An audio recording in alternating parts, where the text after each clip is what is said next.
রংপুর জেলার মিঠাপুকুর থানার অন্তর্গত পায়রাবন্দ দমদমা বাজার সংলগ্ন মাঠে ইসলামপুর দমদমা যুব সমাজ কর্তৃক আয়োজিত তাফসীর ও কোরআন মাহফিলের স্বনামধন্য সভাপতি জনাব আব্দুর রহমান, মাহফিলের প্রধান অতিথি মজলুম জননেতা, কেন্দ্রীয় মজলিসে অন্যতম শোরা সদস্য, রংপুর জেলার সংগ্রামী আমির, বাংলাদেশ জামাত ইসলামী, সাবেক উপজেলা চেয়ারম্যান মিঠাপুকুর রংপুর, বিশিষ্ট ইসলামিক চিন্তাবিদ, শিক্ষাবিদ অধ্যাপক মোহাম্মদ গোলাম রব্বানী, বিশেষ অতিথি হিসাবে উপস্থিত যারা আছেন জনাব আলহাজ মাওলানা Enamul Haque, doctor Mohammad Mizanur Rahman, Joynal Abedin master, Rafiqul Islam master, আলহাজ রেজাউল ইসলাম, আবু সালেহ মোহাম্মদ জাকারিয়া, জনাব ফারুক হোসেন, মাওলানা আব্দুল্লাহ আল মামুন, আমন্ত্রিত অতিথিবৃন্দ, অনেকগুলো মানুষের নাম এসেছে। যে সমস্ত আলেমরা এতক্ষণ পর্যন্ত আলোচনা রাখলেন, মাওলানা ইদ্রিস আলী জিহাদি, মাওলানা রুহুল ইসলাম, মাওলানা মিজানুর রহমান শাহ, মাওলানা আবেদ আলী ফারুকি, মাওলানা হাফিজুর রহমান, ডাক্তার মাওলানা রাশিদুল হক রাশেদি, আলেমদের হায়াতের তাজ্জেবা সিহাতে কুল্লিয়া কামনা করছি, বলেন আমিন। মঞ্চে বসা ওলামায়ে কেরাম, ব্যক্তিবর্গ, সম্মানিত ব্যক্তিবর্গ, সামনে বসা মুসলমান ভাইরা, পর্দার আড়ালের সম্মানিত মা এবং বোনেরা, প্রশাসনের ভাইরা, প্রাণপ্রিয় রংপুরবাসী, আমি একটু সময় চাচ্ছি আপনাদের কাছে। আমার শরীরে অসুস্থ, কণ্ঠটা মারাত্মক ব্যথা এবং ঠান্ডার কারণে ভেতরে গ্যাকের করছে। দোয়া চাচ্ছি প্রথমে আল্লাহ যেন আমাকে সুস্থতা দান করেন। নিয়ামতের যেভাবে শুকরিয়া আদায় করা লাগে আমরা ওইভাবে আদায় করছি, আলহামদুলিল্লাহ। এটা একটা বাক্য বললাম, নিয়ামতের শুকরিয়া আদায়ের একটা বাক্য, এটা আল্লাহ শেখানো বাক্য। হযরত আদম নবীকে আল্লাহ যেদিন বানিয়েছিলেন, তার রূহ দিয়েছিলেন নাক দিয়ে। কি দিয়ে? 120 হাত লম্বা, 36 হাত মোটা পড়ে আছে। রূহ যখন নাক দিয়ে দিলেন, বেড়ি বেড়ি করছিল নাকের ভেতরে, তিনি একটা হাসি দিয়েছিলেন। যে মানুষ বানাতে আল্লাহ যে সমস্ত মাটি, কাদা, পানি, আলো, বাতাস এগুলো ব্যবহার করেছিলেন, এগুলো যার শরীরের ভেতরে বিভিন্ন জায়গায় বিঁধেছিলেন। হাসি দেওয়ার কারণে আল্লাহ সব নাক মুখ দিয়ে বের করে দিয়েছিলেন। এখানে একবার হাসি দিলে যে উপকার হয়, কমপক্ষে 12,000 টাকা খরচ করলে ওই রকম উপকার পাওয়া যায় শরীরে, মেডিকেলেও যায়। একবার হাসি দিলে যে আনন্দ পাচ্ছেন, যে কষ্ট শরীরের ভেতর থেকে যে জানগুলো আল্লাহ বের করে দিচ্ছে, এই জন্য শুকরিয়া আদায় করার জন্য আমরা আলহামদুলিল্লাহ বলি। কারণ আমাদের আদি পিতা হযরতে আদম, তিনি এই হাসি আসার পরেই তার মুখ দিয়ে অটোমেটিক বের হয়েছিল আলহামদুলিল্লাহ। আল্লাহ এত বেশি খুশি হয়েছিলেন এই শব্দটা শোনার পর, কারণ তিনি হামদুলিল্লাহ বলতে পারতেন। আগে আলিফ লাম দিয়েছেন, নির্দিষ্ট করে দিলেন যত রকমের প্রশংসা হতে পারে দুনিয়া আকাশে, আকাশ আর জমিনে যত জগৎ আল্লাহ বানিয়েছেন, যত প্রশংসা হতে পারে সব আমি আল্লাহর জন্য করলাম। আমার মনে হয় পৃথিবীর মানুষটা যদি এই শব্দটা বোঝে, তাদের আর কিছু করার লাগে না। কোন মানুষের খেদমত, কোন মানুষের ইবাদত, কোন মানুষকে শিরিক করা সব দূর হয়ে যাবে শুধু আলহামদুলিল্লাহ শব্দটা বুঝলে। কারণ আমি আর কারো প্রশংসা করতে পারি না, যখন আমি আল্লাহর প্রশংসায় সব প্রবেশ করিয়ে দিয়েছি। কে আসতেছে? প্রধান অতিথি। এই ট্র্যাডিশনটা বন্ধ করা লাগবে। কোন আলোচক যদি আলোচনা করে, আর এই যে সলিমতি কলিমতি যারা আমরা আসি, আমাদের জন্য স্লোগান দিয়ে নিয়ে আসা লাগবে। কোথায় পেয়েছেন এটা? এখানে কোরআনের আলোচনা হয়, আমি বারবার নিষেধ করি যে আমরা আস্তে করে চুপ করে তুলে দিই।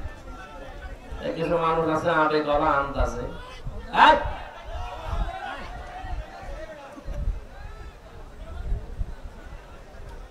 যারা মেহমান আসতেছে ওনাদেরকে জায়গায় বসিয়ে দেন, কথা বলবেন না, যে যেখানে আছেন ওইভাবে বসেন, কথা বলবেন না।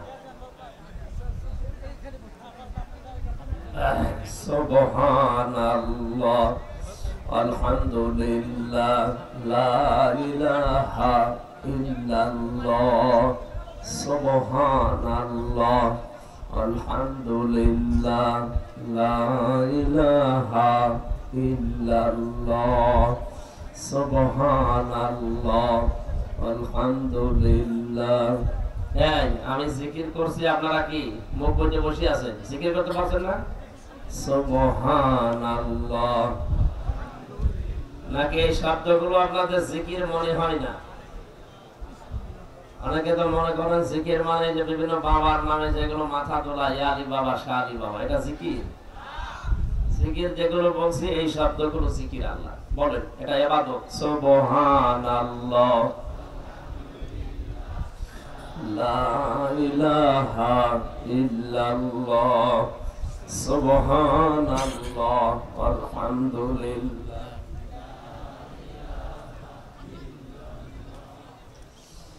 লা ইলাহা ইল্লাল্লাহ, মুহাম্মাদুর রাসূলুল্লাহ। রংপুরবাসী আল্লাহ পাক আদম আলাইহিস সালামের কথা শোনার পরে খুশি হয়েছিলেন এত বেশি। তিনি আদম নবীর সন্তান কিয়ামত পর্যন্ত যারা আসবে তাদের জন্য এই শব্দটাকে হাসি দেওয়ার পরে যদি কেউ এই শব্দটা বলে, এটা শুধু বলা না, এটা আল্লাহ ওয়াজিব করে দিয়েছেন। বলে সুবহানাল্লাহ। কারণ এত উপকার হচ্ছে এর দ্বারা। শুধু এতটুকুই নয় যে আমার এখন নাক মুখ কান সব জাম হয়ে আছে, একটা হাসি যদি আল্লাহ আমাকে দেয় আমার সব পরিষ্কার হয়ে যাবে। এখানে আশপাশে যদি কেউ থাকে তাদেরকে বলা লাগবে ইয়ারহামুকাল্লাহ। ওর পাশে যে থাকবে তার জন্য একটা একটা করে যত দূর যাবে কানে তত দূর একটা আলাদা করে দোয়া পড়া লাগে। একটাই কারণ, আমাদের আদি পিতা আলাইহিস হযরত আদমের প্রতি আল্লাহ এই শব্দটা তার মুখ দিয়ে বের করে তিনি নিজে খুশি হয়েছিলেন। বলেন সুবহানাল্লাহ। নিয়ামত যদি কেউ পায় তার শুকরিয়া আদায়ের বাক্য এইটা আলহামদুলিল্লাহ। কিন্তু শর্ত যদি কেউ আদায় করতে চায়, নিয়ামত পেয়েছি আমি হক আদায় করব, তিনটা শর্ত তাকে মানা লাগবে। এক নম্বরে তাকে বলা লাগবে যে হ্যাঁ আমি স্বীকার করি এটা নিয়ামত। এটা কোরআনে কারিমের আয়োজনে আমরা যারা এসেছি, এটা আমাদের জীবনের জন্য যে নিয়ামত আমরা মানি তো। বলেন বলেন। যাক্কির, আল্লাহ পাক বলেন আপনি আলোচনা করেন, ফাইন্নাদ যিকরা তানফাউল মুমিনিন, কারণ কোরআনের আলোচনা শুনলে মুমিনদের উপকার হবে। ওয়ালা ইয়াজিদুজ যালিমিনা ইল্লা খাসারা, আর জালেম যারা তাদের শুধু ক্ষতি বৃদ্ধি হবে। এটা নিয়ে 15.5 বছরে আমরা দেখতে পেয়েছি মুমিনেরা বহু কষ্ট করে হলেও কোরআনের আলোচনা শুনেছে, আর জালেমরা যত রকমের কষ্ট লাগে সব কষ্ট সহ্য করেও বাধা দিয়েছে। কারণ তারা জানে যে কোরআনের আলোচনায় আমরা যা করি আমাদের জন্য কোনো পক্ষের কথা নেই, যা আছে সব আমাদের বিপক্ষের কথা, আমাদের শুধু ক্ষতি বৃদ্ধি হবে। এই জন্যই তো ওরা নিয়ম করে দিয়েছিল পূজা করবেন কোনো অনুমতি নেওয়া লাগতো না। কোরআনের বাইরে যত অনুষ্ঠান এই দেশে ছিল কোনো অনুমতি নেওয়া লাগে না, আরো পুলিশের পাহারা দিত। শুধুমাত্র তাফসীরুল কোরআন মাহফিল এটা যেখানেই লেখা সেই জায়গায় 14 জায়গায় পারমিশন নেওয়ার সৃষ্টি। এটাই শয়তানরা করেছিল খুব কায়দা করে। এখন কায়দা আর নেই। গোয়েন্দা বিভাগের প্রধান যিনি কয়েকদিন আগে আমাকে জানিয়েছে, হুজুর যেখানে যেই ফোর্সে আল্লাহ জানিয়েছে কোরআনের কথা আপনি ওইভাবে জনগণকে শোনাবেন। 56,000 বর্গ মাইলে কোনো অনুমতি নেওয়ার প্রয়োজন নেই। যদি কেউ কিছু বলে শুধু নাম, বাবার নাম আর গ্রামের নামটা আমরা দেবেন, ও ঠ্যাং ভেঙে ফেলবো। আমি বললাম যে স্যার আপনি এতদিন ছিলেন কোথায়? আমার বলছে হুজুর আমি নতুন দায়িত্ব পেয়েছি, আমি একজন মুসলমান, বাড়ি লালমনিরহাট। নাম বলতে নিষেধ করেছিল, তারপর বলে ফেললাম এই জেলায় বাড়ি, আপনাদের এলাকার কৃতি সন্তান। মানে মুসলমানের যে নিয়ম নীতি ওইগুলো পালন করতে হলে কোন মহারথীর কাছে অনুমতি নেওয়া লাগবে। এই সিস্টেম বাতিল, এদেশে লাগবে না। বাংলাদেশের প্রধান উপদেষ্টা যিনি এখন আছেন ডক্টর মোহাম্মদ ইউনূস, উনি চেয়ারে বসার পরের দিনই ঘোষণা দিয়েছেন অন্যান্য ধর্মের অনুষ্ঠান যেভাবে হয় 12 মাসে 13 পূজা হয়, কোনো অনুমতি লাগে না, কোনো বাধাও নেই। সুতরাং মুসলমানের দেশে 96%, তাদের ধর্মের কথাগুলো মানুষ শুনবে, বুঝবে। এখানে আবার অনুমতি কিসের? এই সিস্টেম বানিয়েছিল জালেমরা। জালেমরা একেবারে নিচ থেকে শুরু করে উপর পর্যন্ত। আমি তো 13টা না 14টা জায়গায় দেখতাম নেওয়া লাগতো। আগে পাতি নেতা, এরপরে আরেকটু বড় নেতা, এরপরে মেম্বার, এরপরে চেয়ারম্যান, উপজেলা চেয়ারম্যান, এরপরে এমপি, এরপরে ওসি, এরপরে ডিওনো, এরপরে ডিএসপি আছে, ডিবি আছে, এনএসআই আছে, ডিজিএফআই আছে, গোয়েন্দা বিভাগের আরো আছে, সিআইডি, এর 27টা গোয়েন্দা বিভাগ আছে, সব রিপোর্ট দেবে। ওনাছে কি আমরা করছি? এখানে কি জেনা ব্যবসায়ের কারখানা করা হয়? জেনা ব্যবসার জন্য বন্ধ হয় সেই কথা এখানে শোনানো হয়। এরপরে আবার উপরে লাগবে এসপি, আর অধিকাংশ জায়গায় তো এগুলো পেয়েছিলাম সব শয়তান, অধিকাংশগুলো। আমার বাংলাদেশের মনে হয় এই 64 জেলার প্রায় 35 থেকে 40টা জেলার এসপি অনুমতি দিত না, বলে না হবে না। কেন হবে না? কোনো কারণ নেই। আমি কোরআনে কারিমে প্রচার যে মাধ্যমগুলোর আয়াত আছে এগুলোর তাফসীর পড়তে গিয়ে পেয়েছি বিশ্ব নবীকে ওরা কোরআন প্রচারে বাধা দিত 3টা কারণে। কয় কারণে? বলেন বলেন। 1 নম্বরে কারণ হচ্ছে এমনি, হ্যাঁ কোনো কারণ নেই, এমনি। এখন যদি বলেন মানে এমনি, মানে হ্যাঁ এমনি। আমি যদি আজ এই দাড়ি পাকা মুরব্বি দেখে বলি যে রাজাকার, উনি যদি বলেন কেন বললেন এমনি, এমনি এই কারণে, কারণ আমার হাতে মাইক আছে, আমার হাতে এখন পাওয়ার আছে। আমি চেয়ারে বসে আছি না, যে যখন চেয়ারে থাকে সে তখন গিয়ারে থাকে। 15 বছরে গিয়ারে ছিল না, আল্লাহ একবারে হাওয়া দিয়েছে, ছেড়ে যা। যত উপরে উঠেছিল একবারে অত নিচে নেমে দিয়েছে। ওরা মনে মনে ভাবতো আল্লাহ মনে হয় এই নিয়ামত, এই ক্ষমতা, এই প্রভাব প্রতিপত্তি আমাদেরকে ভালোবেসে দিয়েছে। হ্যাঁ, কোরআনে কারিমে আল্লাহ জানিয়েছেন সূরা আলে ইমরান 168 নাম্বার আয়াত। আপনারা আছেন তো? রব্বুল আলামিন বলেন 78 নাম্বার আয়াত, ওয়ালা ইয়াহসাবান্নাল্লাযীনা কাফারু আন্নামা নুমলি লাহুম খায়রুল লিআনফুসিহিম ইন্নামা নুমলি লাহুম লিয়াজদাদু ইসমা ওয়া লাহুম আযাবুম মুহিন। বলেন আল্লাহু আকবার।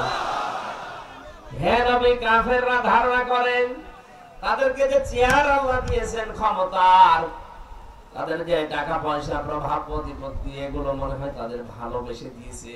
অথচ না, কাফেররা চেয়ারে বসে মানুষের যে অধিকার নষ্ট করে, যে জুলুম করে, এগুলো আল্লাহ দিয়েছেন এই কারণে যাদের পাপের বোঝা যেন পূর্ণ হয়ে যায়। হয়েছিল 15.5 বছরে পাপের বোঝা, খাপের খাপ মিলে গেছে। এখন আর পানি দেবেন ধরবে না, পড়ে যাচ্ছে। পাপের বোঝা আপনার আমার নেবে কে? এই জন্য আল্লাহ পাক যখন ভরে গেছে, ওয়ালাহুম আযাবুম মুহিন, ওদের জন্য অপমানজনক শাস্তির ব্যবস্থা আল্লাহ করে দিয়েছে। এত অপমান সে 850 বছর আগে একজন পালিয়েছিল, লক্ষণ সেন, আর ওর বোন পালালো এই যে 2024 সালের 5 আগস্ট। কত বছর পর? 850 বছরের ইতিহাসের ভেতরে পালানোর কোন ইতিহাস আমরা পাইনি। হ্যাঁ, শ্রীলঙ্কায় গিয়েছিল তার সম্মানের সাথে, কথা বলছে না। এখন ওরা আবার এসে দেশ চালাচ্ছে, দেশটা স্বাভাবিক বানিয়ে ফেলেছে। কিন্তু এরা যেভাবে পালিয়েছে স্বাভাবিক না। আমার মনে হয় এখন পাতি নেতা থেকে শুরু করে যে পালিয়েছে সে পর্যন্ত এদেশের কোন জায়গায় যদি এসে বলে যে আমি অমুক দলের লোক, মানুষ পিটিয়ে মেরে ফেলবে। এটা হচ্ছে আযাব মুহিন, তাদের জন্য অপমানজনক শাস্তি এটা। যতগুলো মানুষ আছে তাদেরকে আল্লাহ এত অপমান করেছেন, আমি শুধু কালা মানিককে নিয়ে ভাবি আল্লাহ ওর বিসিটা উড়ে গেল, সংসার করবে কি নিয়ে? যদি ওদের নিজের আপন বর সংসার লাগে না, ওদের হাজারো সংসার আছে, কিন্তু ওইগুলো তো এখন টিকবে না। কথা বলে না কেন? মাঝে মাঝে আল্লাহকে বলি, আল্লাহ তুমি যদি জীবনে আর কিছু না দেখাও, 15.5 বছরের অত্যাচার সহ্য করার সব আমি মিটিয়ে ফেলেছি, শুধু কালা মানিকের ডিসি ওরা দিকে, আর কিছু লাগবে না। তাহলে বলছিলাম কি, পৃথিবীতে আমরা নবীজির কোরআন প্রচারে বাধা ছাড়া দিয়েছিল তাফসীর বলছে 3টা কারণে। তার 1 নাম্বার কারণ হচ্ছে এমনি, কোনো কারণ ছিল না।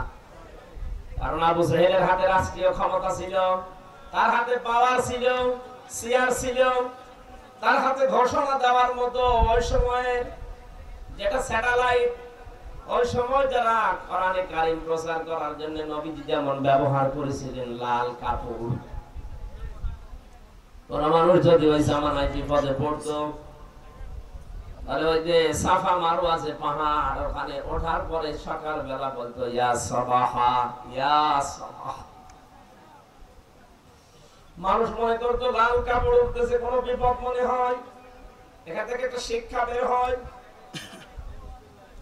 আজ যারা বিভিন্ন মাধ্যম গুলো ব্যবহার করে এই যে দিনের কথা বলেন, দিনের বাইরে যে কথাগুলো আছে এগুলো প্রচার করার মাধ্যম ব্যবহার করছেন, দিনের প্রচারটা আছে, এর মাঝামাঝি এর বাইরে আরো অনেক প্রচার মাধ্যম কাফেরদের আছে না, ওরা নোবেল, নাটক, থিয়েটার, সিনেমা এগুলো প্রচার করছে। এটা প্রচার মাধ্যম যেটা, এটা কিন্তু আজকাল 2 দিন আগে না, এটা আবহমান কাল থেকে চলে আসছিল। নবীজি কাফেরদের তৈরি করা ওই জিনিসটা ব্যবহার করেছিলেন ওই সময়, যে লাল কাপড় উড়িয়ে দেওয়ার এই সিস্টেম, এটা নবীর আবিষ্কার করা না, এটা কাফেরদের বানানো, কাফেরদের তৈরি করা আবিষ্কৃত স্যাটেলাইট প্রচার মাধ্যম তিনি ব্যবহার করেছিলেন এই কারণে যে ইসলাম প্রচার হবে। আমি শুধু মুখে বললে আর কয়জন শুনবে? হাজারো মানুষ যদি এক জায়গায় হয়, একবারে আওয়াজ দিলে কানে পৌঁছে যাবে। এটা করার জন্য যে মাধ্যমটা, ওটা লাল কাপড়, ওটা কি লাল কাপড় উড়িয়ে দেওয়ার মাধ্যমেই মানুষ বুঝতো এখানে বিপদ। সবাই যখন আসতো তখন বলতেন ইয়া আইয়ুহান নাস কুলু লা ইলাহা ইল্লাল্লাহু তুফলিহুন। হে মানব মণ্ডলী, সফলতা যদি পেতে চাও তাহলে আল্লাহর কালেমার ঘোষণা দাও, বলেন সুবহানাল্লাহ। আবু জাহেলের হাতে সমস্ত লাইনগুলো সব ছিল, এজন্য ও নিজে নিজে, নবীজির কোনো দোষ ছিল না, তারপরও নবীজিকে কোরআন প্রচারে বাধা দিত এমনি। কি কারণে? এই যে তিনি পালিয়ে গেল, একটা কথার কারণে পড়ে গেছে, শুধু রাজাকার বলেছিল ছাত্রদের। আমার বয়স এখন 33 বছর, আমাকে যদি আপনি এই কথা বলেন, এটা বলতে হবে এমনি। কোন কারণ আছে? আমার বাবার জন্ম সময় হয়েছে কিনা আল্লাহ জানে না, আমার বাবার এখন 52 বছর, আর দেশ স্বাধীন হয়েছে 52 বছর। তার মানে না আমার বাবার ওই সময় জন্ম হয়নি, আর আমার মায়ের তো হয়নি, আমার মা আমার বাবা ছাড়া 10 বছরের ছোট। কি করে আপনি আমার মতো মানুষকে রাজাকার বলে চালাতে চান? এই জন্যই চান 1500 বছর আগে কাফেররা যা করেছিল তাদের প্রেতাত্মা হিসাবে আপনিও তাই করছেন এমনি। এই কারণে 2 নম্বরে, বিশ্ব নবীর প্রতি যখন ওহী নাযিল হতো কোরআনে কারীম, তখন নবীজি অস্থির হয়ে পড়তেন, ঘেমে যেতেন, তিনি এদিকে ওদিকে তাকাতেন। আল্লাহর নবী মুহাম্মদুর রাসূলুল্লাহর এই অস্বাভাবিক আচরণ দেখে ওই জামানার কাফেরেরা নবীকে বলতো এই লোকটা পাগল হয়ে গেছে, পাগলামি করছে। আজ বাংলাদেশে সব আলেম কোরআনের কথা প্রচার করছে না। তাফসীর মাহফিল, ওয়াজ মাহফিল, ওয়াজ মাহফিল, ইসালে সওয়াব সব লেখা থাকে, ঠিক আছে, কিন্তু বাস্তবে দেখছি সব আলেমগুলো কোরআনের কথা প্রচার করছে না, এজন্য তাদের বাধাও নেই। যারাই কোরআনের কথা প্রচার করে তাদের সিস্টেম হচ্ছে ওহির একটা ভার আছে। কি আছে? ভার আছে। এই ওজন না? ওজন আছে। আল্লাহ পাহাড়ের উপরে যদি নাযিল করতাম, ইন্না আরাদনাল আমানাতা আলাস সামাওয়াতি ওয়াল আরদ ওয়াল জিবাল, পাহাড়ের উপরে যদি দিতাম, পাহাড় ফেটে টুকরা টুকরা হয়ে যেত, চুরমার হয়ে যেত ভেঙে। আকাশে দিলে আকাশ সহ্য করতে পারে নাই, শেষ পর্যন্ত আমি মানুষকে দিয়েছি, মানুষ নির্দ্বিধায় এটা নিয়েছে, এটা টের পাচ্ছে না যে কি নিয়েছে। এত ভারী ওহির, যারা সত্যি ওহির ভার বহন করে, এই মানুষগুলোর আচরণ, এদের অ্যাক্টিভিটিস, এদের কাজকর্ম, এদের সব অস্বাভাবিক হয়ে যায়। ওই মানুষগুলোকে দেখে তখন দেশের যারা মুনাফিক, কাফের, মুশরিক, ওপরে মুসলমান, ভেতরে নষ্ট, এই মানুষগুলো তখন বলে পাগলামি করছে, দেশে হুজুর আর নেই, এর এত কথা বলার দরকার কি? এরকম কথা দেশে বলে না। আমার রিমান্ডে 10 দিনের, আমার মনে হয় 10 দিনে এক প্রশ্নটা করেছিল একবার, প্রতিদিন নিয়ে এসে এই প্রশ্ন করতো যে দেশে কি আর হুজুর নেই, আপনার এত কথা বলার দরকার কি? আমি তখন বলেছিলাম, দেখেন আমি যা পড়েছি এটা যদি আমি দুনিয়ার কোন স্বার্থ পেয়ে ওই আলেমদের মতো গোপন করে রাখি, তাহলে আমি জাহান্নামের আগুন খাওয়ার শামিল। ইন্নাল্লাযীনা ইয়াকতুমুনা মা আনজালাল্লাহু মিনাল কিতাব ওয়া ইয়াশতারুনা বিহি সামানান ক্বালীলা উলাইকা মা ইয়াকুলুনা ফি বুতুনিহিম ইল্লান নার। সূরা বাকারার 174 নম্বর আয়াতে আল্লাহ জানিয়েছেন, এই পৃথিবীর ময়দানে নিশ্চয় যে বাছারা কোরআনের কথাগুলো জানার পরে দুনিয়ার কোন স্বার্থ পেয়ে গোপন করে দেয়, এ যেন জাহান্নামের আগুন পেটে ঢোকায়। কারণ কোরআন গোপন করলে সবচেয়ে বেশি খুশি হয় ইহুদিরা। কারা? বলেন বলেন। এরপরে মুশরিকরা। এই যে দুনিয়ায় এই দুইটা জাতি মুসলমানদের ভয়ঙ্কর শত্রু। লাতাজিদান্না আশাদ্দান নাসি আদাওয়াতাল লিল্লাযিনা আমানুল ইয়াহুদা ওয়াল্লাযিনা আশরাকু। হে নবী, আপনি ভয়ঙ্কর শত্রু হিসাবে দুইটা দলকে কাজ করতে দেখবেন দুনিয়ায়, একটা ইহুদি আর একটা মুশরিক।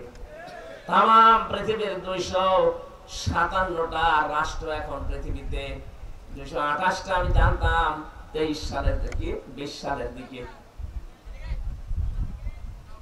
ওখান থেকে জাতিসংঘের বাইরে আমাজনের পর যে সমস্ত রাষ্ট্রগুলো এখন স্বীকৃতি এখনো পায়নি, স্বীকৃতি অস্বীকৃতি মিলে এখন দেশে পৃথিবীতে রাষ্ট্রের সংখ্যা 257টা, আর জাতিসংঘের অন্তর্ভুক্ত রাষ্ট্রের সংখ্যা 195টা। এটা আনন্দের বিষয়, 195টা রাষ্ট্র জাতিসংঘের আন্ডারে আছে, এর ভেতরে 191টা রাষ্ট্রে আমাদের কোরআনের পাখির গায়ে বানা জানাজা অনুষ্ঠিত হয়েছে। আপনি মরে যান তো দেখি বাংলাদেশে জানাজা হয় কিনা দেখবো। কথা বলে দেখা। জাতিসংঘের অন্তর্ভুক্ত 195টা রাষ্ট্রের 151টা রাষ্ট্রের এটা রিপোর্ট আল জাজিরা। অথচ বাংলাদেশে তার জন্ম, এদেশে 50টা বছর কোরআন প্রচার করেছে, সেই লোকটার জানাজা ঢাকার বুকেও পড়তে দেয়নি।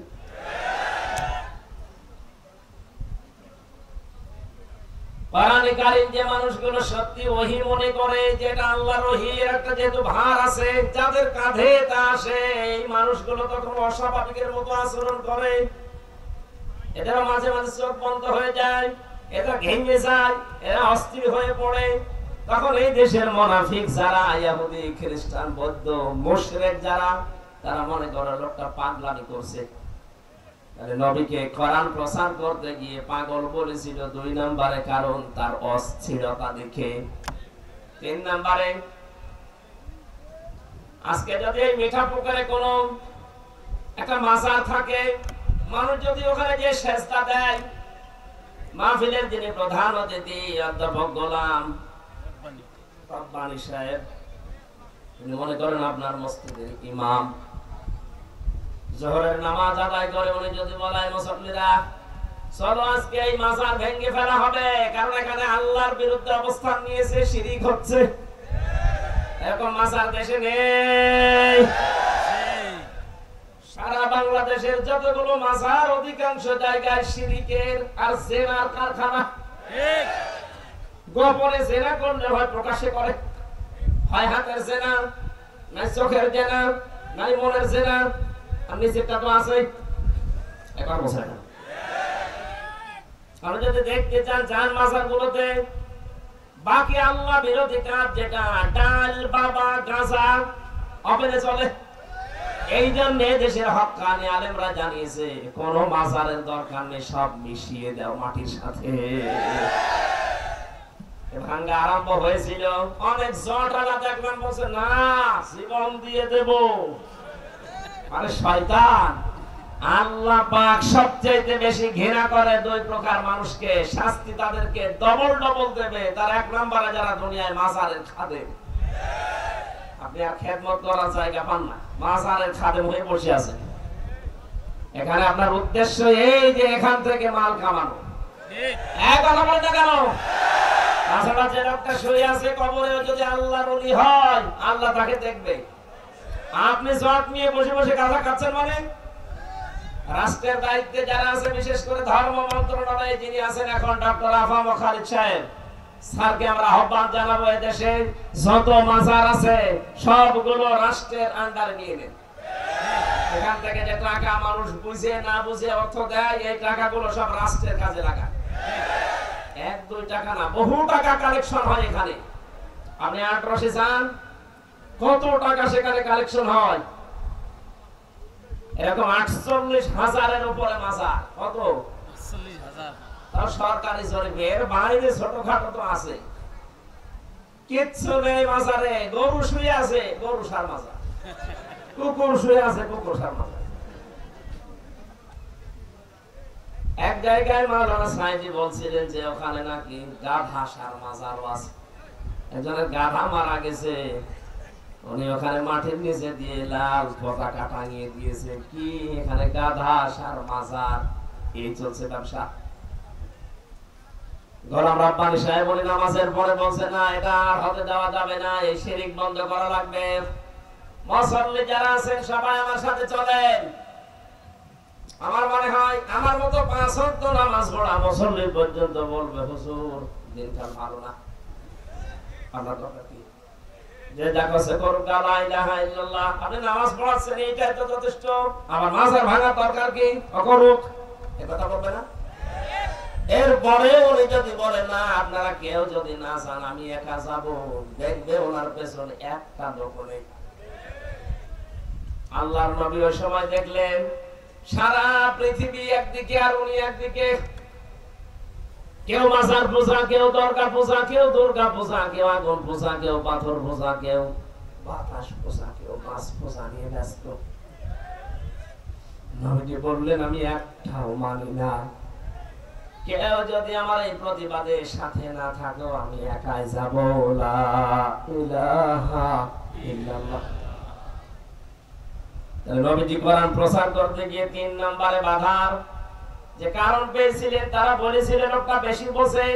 1500 বছর পরে আজ অনেক বাতিলরা অনেক আলেমকে বলছে বেশি বোঝে, ওদের 5টা গোলামি করেন। হ্যাঁ, সে আপনার কাছে আলেম, এই জন্য ফরজউদ্দিন মাসুদকে ওরা আলেম বলে, এই জন্য ওরা রুহুল আমিনকে আলেম বলে।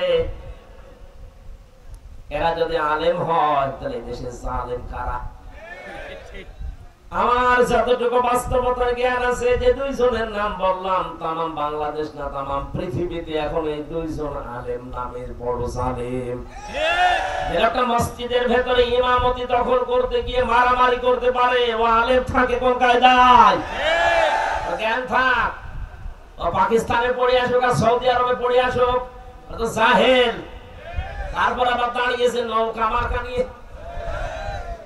কালকে রংপুর শহরে বলেছিলাম লোকটা যদি নৌকা মার্কা নিয়ে না দাঁড়িয়ে কুকুর মার্কা নিয়ে দাঁড়াতো তাও মানুষ অন্তত ভোট দিত।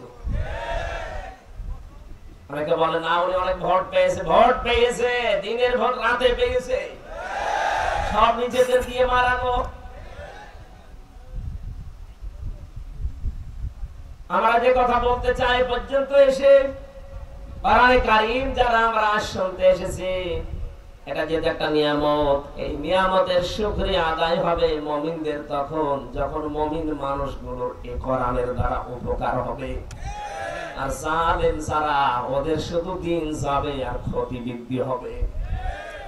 এই জন্য যে সিস্টেম জালেমরা চালু করেছিল 15.5 বছর, বহু কষ্টে ছিলাম। এরকম পরে সেই কুষ্টিয়া থেকে বহুবার এসে আমি এই টার্মিনাল থেকে ফেরত চলে গেছি। এখন আর ওই সিস্টেম নেই, ওরা সিস্টেম আমরা চেঞ্জ করে ফেলেছি। আজকে ধর্ম উপদেষ্টা বক্তব্য দিয়েছে, এই দেশের অনেক নিয়ম নীতি আমার চোখে দেখতে পাচ্ছি, একটাও রাখবো না, সব পাল্টাবো। এটা একটা আল্লাহর কোরআন প্রচার করতে গিয়ে যে অনুমতির সিস্টেম, এটা উনি বলেছে বাতিল। এদেশে আর ওই সিস্টেম নেই।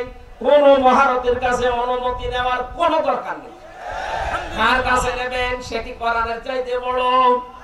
বলেন।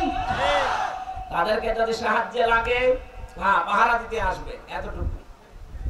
আপনার মতো সলিমুদ্দের কাছে 4-5 বার চিঠি দেওয়া লাগবে, তা অবশ্যই করতে চাই না। বলেছে কি হয়ে গেছে। এখানে আমরা চাই এদের যেহেতু সংস্কার চলছে, এখন 1628টা চেয়ারে এরা বসেছিল, একটা চেয়ারেও যেন সালেম গুলো না থাকে। সব জায়গা থেকে এদের নামান, নতুন মানুষ এখানে জমা করে। এক কথা বলে দেখানো এদের থাকা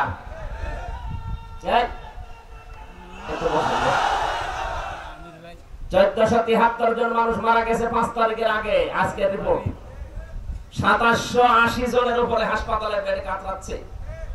এখনো পর্যন্ত আবু সাঈদের রক্তের দাগ মনে হয় কবরে শুকায়নি।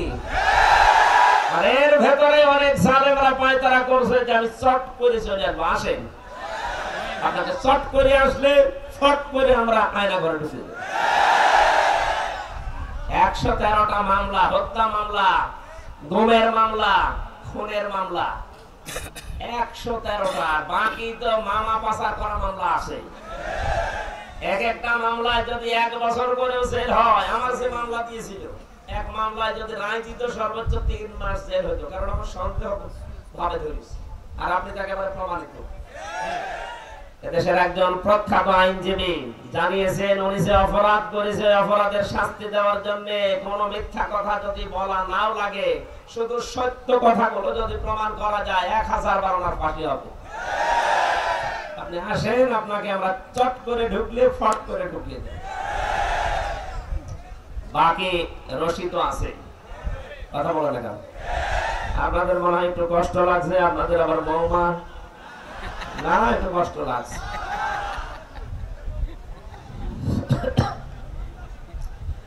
নিয়ামতের প্রথম শুকরিয়া আদায় হবে কি করে?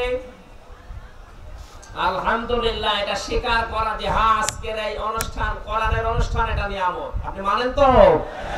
2 নম্বরে মনের ভেতরে একটা শান্তি পাবেন, এটা আমি পাচ্ছি। 5 তারিখের পর থেকে আমি আরো বেশি পাচ্ছি, আলহামদুলিল্লাহ। কথা বলেন না কেন? 3 নম্বরে যখন যেটা এই কারণে এই দেশ স্বাধীন হয়েছে, ওই কারণটা সামনে নিয়ে আসা লাগবে। আর সমন্বয়কদের কথা শুনছেন না? প্রধান সমন্বয়কদের ভেতরে একজন ঢাকা বিশ্ববিদ্যালয়ের শিবিরের সভাপতি। টের পাচ্ছেন কোন জায়গা থেকে কি হয়েছে? সাদিক কায়ুম ভাই। সুতরাং এই মানুষগুলো চট্টগ্রামের বিশ্ববিদ্যালয়ের শিবিরের সেক্রেটারি, উনি ওই এলাকার সমন্বয়ক। সুতরাং যারা আছে, আমার মনে হয় সবগুলোর বক্তব্য সামনে একই হবে যে এই দেশ আল্লাহর কোরআন দিয়ে আমরা চালাতে চাই।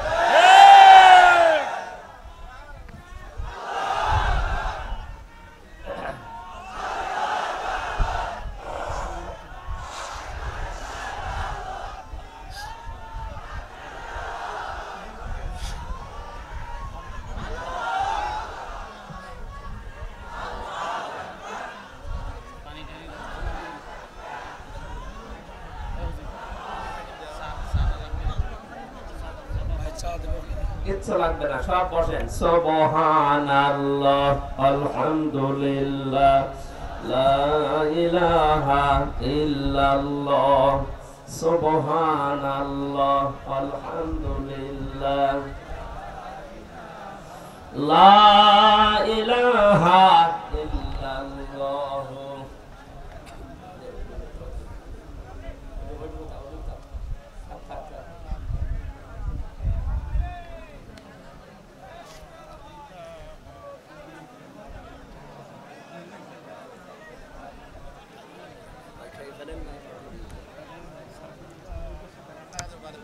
লা ইলাহা ইল্লাল্লাহ মুহাম্মাদুর রাসূলুল্লাহ সাল্লাল্লাহু।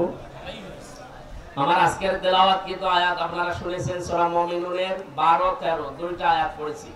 আমরা তাফসীরুল কোরআন মাহফিল লেখা দেখলাম, তাফসীর আকারে কথা বলবো ইনশাআল্লাহ। আপনারা সাহায্য করবেন তো ইনশাআল্লাহ? জবান খুলে কোরআনে প্রবেশ করেন। আউযু বিল্লাহি মিনাশ শাইতানির রাজিম। বিসমিল্লাহির রহমানির রহিম।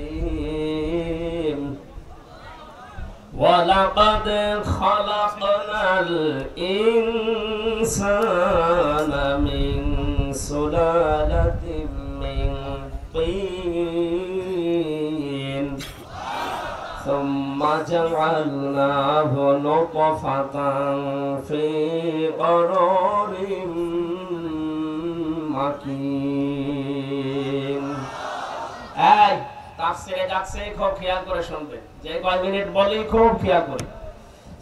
সূরা মুমিনুন, কোন সূরা? সূরা মুমিনুন। মুমিনগণ নামে আল্লাহ একটা সূরা দিলেন। অন্য জায়গায় আমি পেয়েছি 24 নম্বর পারায়, সেখানে আছে সূরা মুমিন। এক বচনও আছে, বহু বচনও আছে। কাফের নামে কোন সূরা আল্লাহ কোরআনে দেয়নি। সব কাফেরকে আল্লাহ একবার অ্যাড্রেস করেছেন কাফিরুন। মুনাফিকদের নামে সবাইকে নিয়ে আল্লাহ একটা সূরা দিয়েছেন, সূরাতুল মুনাফিকুন। আল্লাহ পাক এখানে যে শুধু মুমিন না, মুমিনুন নামে সূরা দিয়েছেন। এর ভেতরে মুমিনুন শব্দটা আল্লাহ পাক দিয়েছেন, সেখান থেকে এর নামকরণ। 2 নম্বরের ব্যাখ্যা হচ্ছে তাফসীরে ফি জিলালিল কোরআন। মুফাসসির বলেন মুমিন জীবনে 8টা গুণ থাকা অপরিহার্য। কয়টা? 8টা গুণ যদি কারো ভেতরে না থাকে, আল্লাহর দৃষ্টিতে সে মুমিন না। হাতার দাড়ি থাকতে পারে, জুব্বা থাকতে পারে, সে সালাত সিয়াম করতে পারে, কিন্তু সে মুমিন না। উদাহরণ দিতে গিয়ে আমি তাফসীরে পেয়েছি, তাফসীরে হাক্কানীতে আর জিলালিল কোরআনে মুফাসসির তিনি নাম দিয়েছেন একজনের, তার নাম আব্দুল্লাহ বিন উবাই। এই লোকটার পুরা জীবন এই তাফসীরে আছে। পুরাটা পড়ে আমি দেখেছি তার নামাজ ছিল, সিয়াম ছিল, আল্লাহর নবীর সাথে তার ইফতারি ছিল।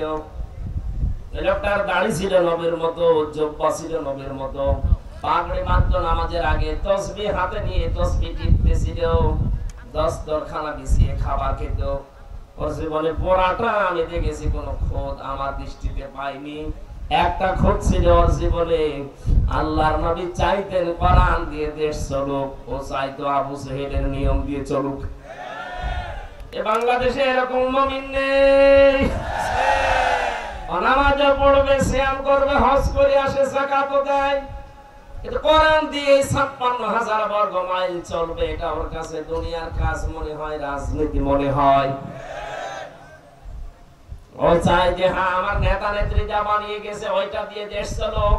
ওর ভেতরে আর আব্দুল্লাহ বিন উবাইয়ের ভেতরে কোনো পার্থক্য নেই। এজন্য এই ধরনের মানুষ যারা মারা যাচ্ছে আজ, যারা জাতীয়তাবাদ করেন, যারা সমাজতন্ত্র করেন, যারা ধর্ম নিরপেক্ষ মতবাদে দেশে কায়েম করার চেষ্টা চালান, সাফ পরিষ্কার ভাষায় বলছি, মাওলানা মামুনুল হক জেলখানায় বারবার আমার এইটা জানাতো হামজা, যদি এই ধরনের কোন মানুষ মারা যায়, যারা কোরআন দিয়ে দেশ চলবে এটা চায় না, মানুষের নিয়ম দিয়ে দেশ চলুক এটা চায়, এগুলো মুশরিক। এরা যদি মারা যায় এদের জানাজা পড়াবো না, এদের কবরের কাছে যাব না। আমি বারবার বলেছি ভাই আপনি এই বিষয়টা নিয়ে এত পড়া কেন? কোরআনের আয়াত তিনি আমাদের শোনাতেন, ওয়ালা তুসাল্লি আলা আহাদিম মিনহুম মাতা বাদাও ওয়ালা তাকুম আলা কবরি ইলা আখিরি আয়াত। সূরা মুনাফিক তাওবার 84 নম্বর আয়াত। হে নবী, এই চরিত্রের মানুষ যদি মারা যায়, যারা সব আপনার মেনে নিয়েছে, শুধু রাষ্ট্র চলবে কোরআন দিয়ে, এটা যারা মানতে পারে না, এরা হচ্ছে মুনাফিক। এই মানুষগুলো মারা গেলে শুধু এই আব্দুল্লাহ বিন উবাই না, আল্লাহ এখানে হোম দিয়েছেন। কে দিয়েছেন সেটা খেয়াল করে। আল্লাহ পাক কি আব্দুল্লাহ বিন উবাইয়ের নাম জানতেন না?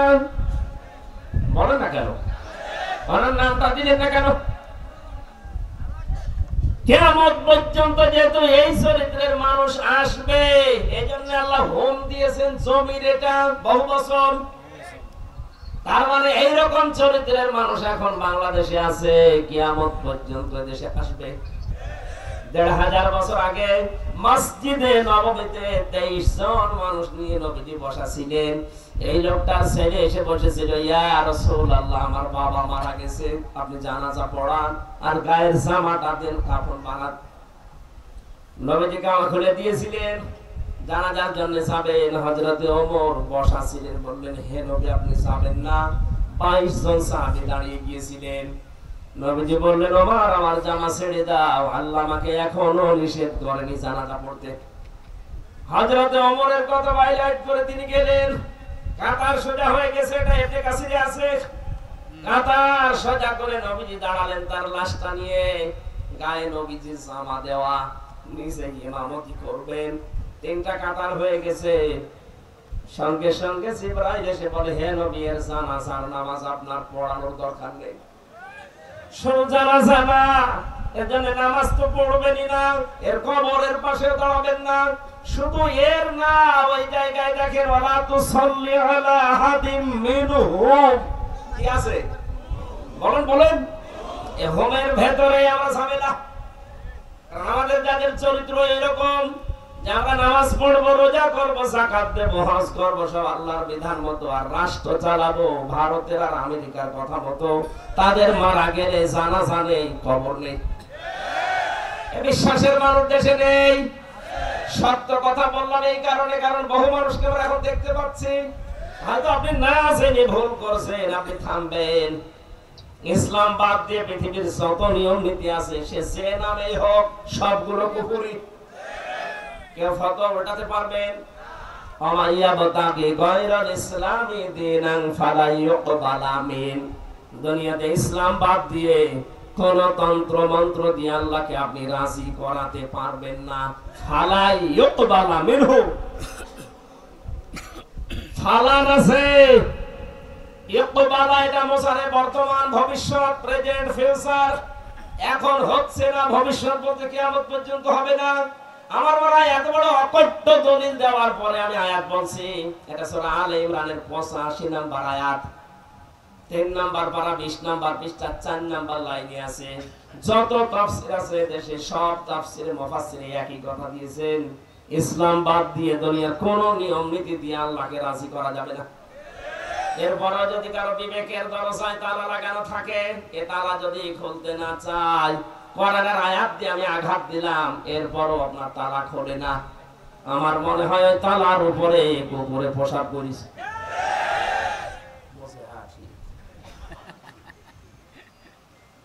এই কথাটা একটু ভেবে চিন্তে বলতে পারছি। এর চাইতে আর বড় দলের দুনিয়ায় আছে? আমার আর নিচে নামা সম্ভব না, আমি আর কি দিয়ে নামবো বলেন? কোরআন দিয়ে এত বড় একটা আঘাত দিলাম যে ইসলাম বাদ দিয়ে যারা যে দলে আছেন সব জাহান্নামী, এরপরও আপনি মানতে চাচ্ছেন না, তাহলে আপনার আর কোরআনের উপরে বিশ্বাস রাখার দরকার নেই। এই জন্য যে 7টা থেকে 8টা গুণ দরকার সূরা মুমিনুনের ভেতরে আল্লাহ দিয়েছেন, এই গুণগুলো আমি সহ যারা এসেছি, আল্লাহ আমাদেরকে বাস্তব জীবনে অর্জন করার তৌফিক যেন দান করেন, বলেন আমিন। আজকের 12 এবং 13 নম্বর আয়াতে আমরা যাচ্ছি। আল্লাহ পাক বলেন, ওয়ালাকাদ খালাকনাল ইনসানা মিন সুলালাতিন মিন তিন। অবশ্যই আমি আল্লাহ মানুষ বানিয়েছি মাটির নির্যাস থেকে। এবার আসেন তো আসল কথা, এই মানুষ বানিয়েছে কে? কি দিয়ে? মাটির নির্যাস। এই যে মিন তিন, এই শব্দের তিনটা ব্যাখ্যা হতে পারে। এক নম্বরে আমরা যে মানুষ মাটির তৈরি, তার প্রথম প্রমাণ আমাদের যিনি আদি পিতা হযরতে আদম, আদি মাতা হযরতে হাওয়া, তাদেরকে আল্লাহ বানিয়েছেন আগুন দিয়ে। কি দিয়ে? বলেন বলেন। হযরতে আদমকে আল্লাহ বানিয়েছেন মাটি দিয়ে।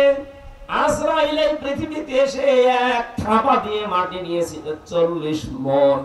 এটা তাফসীরে হাক্কানিতে আছে। 40 মণ মাটি নিয়ে ফেরেশতাদের হাত দিয়ে আকৃতিটা বানিয়েছিলেন। এই যে বডিটা 36 হাত মোটা ছিল, 120 হাত লম্বা ছিল। এতে প্রথম বললাম আল্লাহ নিজের রূহ দিলেন নাক দিয়ে। বিশাল দেহ পড়েছিল, এখনো মুখ, এই যে চেহারাটা, এটা আমার আল্লাহ এখনো বানাননি, শুধু বডি বানিয়েছে ফেরেশতারা।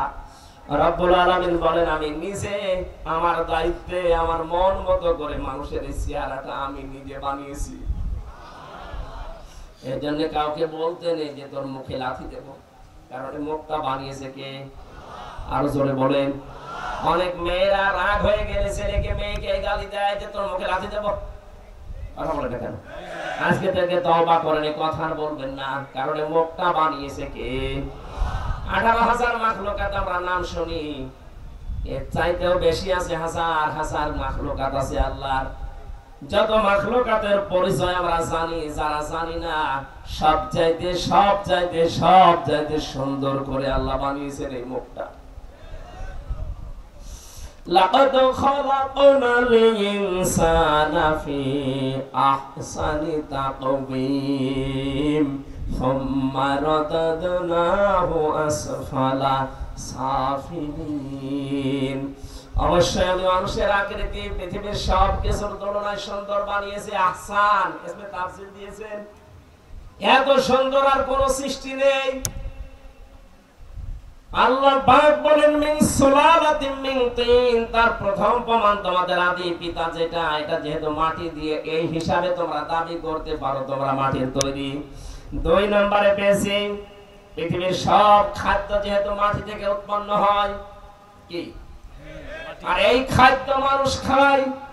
খাদ্য খাওয়ার পরে তাদের রক্ত, চর্বি, চামড়া, বীর্য এগুলো তৈরি হয়। বিজ্ঞান এখন দেখতে পাচ্ছে খাবার খাবার পরে নির্যাস গুলো দিয়ে রক্ত তৈরি হয়, আর 70 ফোঁটা রক্ত দিয়ে 1 ফোঁটা বীর্য তৈরি হয়। এবার যারা যুবক মানুষ আছেন, যৌবনের তাড়নায় যারা বিভিন্ন কায়দায় এটা নষ্ট করে ফেলছেন, সারা জীবনের জন্য পস্তাতে হবে, এটা কিন্তু ফেরত আসবে না। নাকি এলাকার যুবক মানুষ নেই? কারা কারা এগুলো করেন হাত তোলেন তো। এলাকায় নেই, আমি জানতাম, আন্দাজে বলছে আসে। এই এলাকায় থাকবে কি তুমি? এত চাষার এলাকা। চাষার দেখেছেন যৌবন কিরকম? মরণের আগেও স্ট্যাটাস দিয়েছিল আমার যৌবন এখন একেবারে অটুট। তার মানে চাষা জীবনে এসব গোনা করি। চাষার এলাকার লোকদেরও এসব অটুট আছে নাকি? বলছে ঠিক না। এটা যারা করছেন আমি হাসির জন্য বলি না, খুব মারাত্মক বিষয়। হয়তো ইয়ার কি আড্ডা করে যৌবনের তাড়নায় যারা এগুলো করছেন, আমি ইঙ্গিত দিলাম এটা নষ্ট করা যাবে না। খুব দামি জিনিস। খাবারের পরে যেটা নির্যাস দিয়ে রক্ত হয়, 70 ফোঁটা রক্ত দিয়ে মাত্র 1 ফোঁটা বীর্য। আর আপনি যা করছেন 1 ফোঁটা, হাজার হাজার ফোঁটা নষ্ট হচ্ছে। কথা বুঝতেছেন? আশা করছি ছেড়ে দেবেন এই গোনাটা। আর এটা ছেড়ে দেওয়ার জন্য আমার মনে হয় যে সমস্ত ভিডিওগুলো আকাশ সংস্কৃতির নামে ইন্ডিয়া আর আমেরিকা আমাদেরকে দিচ্ছে, এইটা বন্ধ করা দরকার। যিনি দায়িত্বে আছেন এই নাহিদ ইসলাম, কয়েকদিন আগে জানিয়েছে আমরা এগুলো আস্তে আস্তে কন্ট্রোল করার চেষ্টায় আছি। আল্লাহ যেন তাকে তৌফিক দেন। আকাশ সংস্কৃতির নামে যেগুলো আসতেছে বন্যার পানির মতো আমাদের দেশে, এই পিনআপ করা পত্রিকাগুলো নিষিদ্ধ করা দরকার। এবং এই ভিডিও কন্টেন্ট গুলো যেগুলো আছে, আমি নাম নিলাম না, এগুলো সব রাষ্ট্রীয় ভাবে বন্ধ করা দরকার। অনেক দেশে এটা আছে, এটা বন্ধ আছে, স্যাটেলাইটের মাধ্যমে ওরা বন্ধ করেছে, কন্ট্রোল করেছে। আমাদের দেশেও সম্ভব। আমেরিকার মতো এত বড় দেশ, বাংলাদেশের মতো 59টা বাংলাদেশ জোড়া দিলে যত বড় হয়, আমেরিকা একা এত বড়। এত বড় দেশ যদি এই কন্ট্রোল করতে পারে তারা নিজেরা, অন্য দেশের কোন চ্যানেল সেখানে চলে না। এই যে ভারত এত রকমের বন্ধুত্বের পরিচয় দেয় আমাদের, তাদের 36টা চ্যানেল এই দেশে চলতো, অথচ আমাদের একটা চ্যানেল ওই দেশে চলে না। একটা চলতো এটিএন বাংলা, তো আংশিক। এজন্য আহ্বান জানাচ্ছি আপনাদেরকে, আমি সহ যারা আছে যুবক মানুষ, এই গোনাটায় যদি কেউ অভ্যস্ত হয়ে পড়ে, এই উলঙ্গ ছবি, নেকেট ছবি, উল্টাপাল্টা জিনিস আমরা আজকে থেকে আল্লাহর ভয়ে আর দেখব না। রাখার তৌফিক আমাদের ভিক্ষা দেন, বলেন আমিন। ওই বীর্য যেহেতু মায়ের রেহেমের ভেতরে যায়, আল্লাহ পাকে খেয়াল করেন, আল্লাহ রাব্বুল আলামিন আমাদের জন্মের কাহিনীটা আমাদেরকে শোনাচ্ছেন, কারণ একটা দুর্বল জায়গায় তিনি আঘাত দিয়েছেন, আমাদের কাজ হয়ে যায় আল্লাহর সাথে নাফরমানি না করি। কাইফা তাকফুরুনা বিল্লাহি ওয়া কুনতুম আমওয়াতান, কেমন করে কুফরি করো আমার সাথে, আমার বিশ্বাস করো না, আমাকে মানতে চাও না। আমার তো নিজেরই বিশ্বাস হতে চায় না যে তোমরা আমাকে মানবে না, কারণ তোমরা মৃত ছিলে। কি ছিলে? বাবার স্ফলিঙ্গ দিয়ে। এখানে মাওলানা নেই, আলেমদেরকে এবার বলছি, ফালিয়ানজুরিল ইনসানু মিম্মা খুলিকা খুলিকা মিম্মা ইনদাফিক। আল্লাহ পাক বলেন বাবার স্ফলিঙ্গ দিয়ে দ্রুত গতিতে যে পানিটা বের হয়ে যায়, মানুষকে একটু নজরও করে না পানিটার দিকে, যে আমি তারা কি দিয়ে বানিয়েছি। এই পানিটা যখন মায়ের রেহেমের ভেতরে যেতে থাকে, বিজ্ঞান এখন দেখতে পাচ্ছে কম্পিউটারের মাধ্যমে এক ফোঁটা বীর্যের ভেতরে 40,000 হামজা বানানোর ক্ষমতা আছে। মায়ের ওই রেহেম পর্যন্ত যেতে, এই যে বিশাল একটা দেওয়াল, মায়ের জরায়ুর এই দেওয়ালে ধাক্কা লেগে অনেকে পড়ে যায়, অনেকে পায়ের সাথে পা লেগে পড়ে যায়। ওই পর্যন্ত যে পৌঁছিয়েছে আমি হামজা একা, এসিহাদি একা, নাকি আমার বাবু বলেছে তো একা, ওনার তো জমকা হয়নি, একা হয়েছে, আমিও একা। বিজ্ঞান এখন জানাচ্ছে ওখানে পর্যন্ত সেই কয়টা যেতে পারে, ওই কয়টাকে আমার আল্লাহ বাচ্চা বানায়। পৃথিবীর ইতিহাস প্রমাণ করছে 13টা বাচ্চা এক মহিলার হয়েছে এই দুনিয়ায়, ক্যালিফোর্নিয়ায়। কত?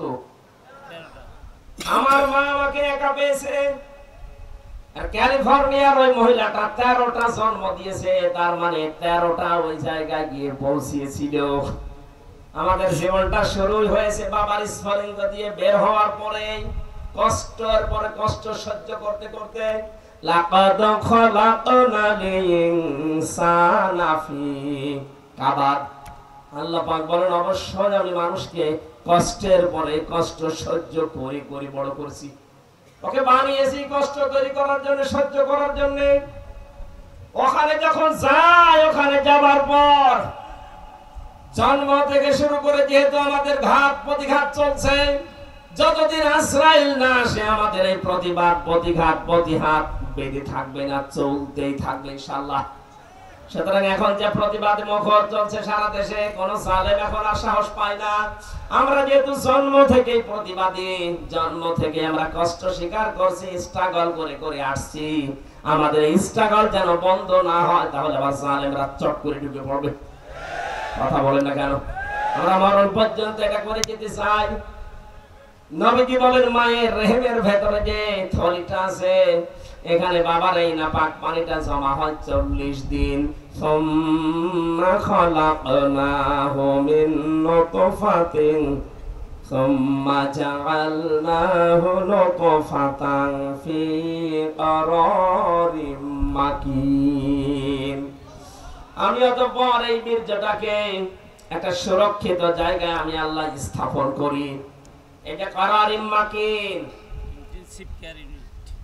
এটা এমন একটা জায়গা হাতের স্পর্শ ছাড়া এই জায়গাটা। আল্লাহ পাক বলেন এখানে আমি আল্লাহ 40 দিন ওখানে জমা করে এই নুতফা হয়ে থাকে এখানে। 40 দিন 40 দিন 40 দিন এখানে আস্তে আস্তে আল্লাহ বাড়িয়েছে।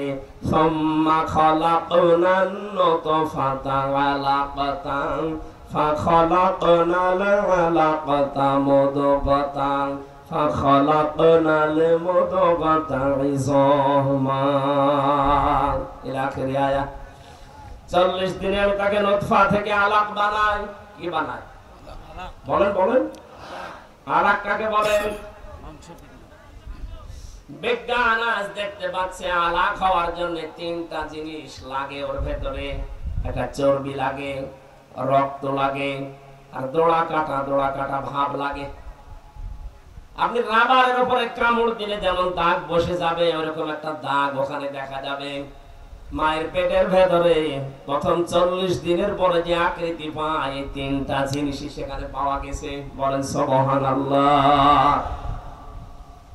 রব্বুল আলামিন বলেন 43 পর আমি আল্লাহ নিজের পক্ষ থেকে 5টা জিনিস মানুষকে দান করি। আর ওই যে মায়ের রেহেমের ভেতরে যে ফাঁকা জায়গাটা ছিল, এই জায়গাতে আমি আল্লাহ পাক ওখান থেকে 4টা জিনিস নেই। বাবারই না পাক পানিটা নিয়ে আমি আর আল্লাহ 4টা জিনিস বানাই। চুল, রগ, হাড় আর পর্দা, রক্ত, গোশত, চর্বি আর চামড়া। 4-8টা জিনিস এক হয়, কিন্তু মানুষ তৈরি করতে 13টা জিনিস কমপক্ষে লাগে। বাকি 5টা আমি আল্লাহ আমার রব নামের কারণে বান্দাকে দান করি। এই তথ্যটা আছে সূরা নাহলে 14 নম্বর পারা, 14 নম্বর পৃষ্ঠা, 14 নম্বর লাইনের 78 নম্বর আয়াতের মাঝের অংশে আছে।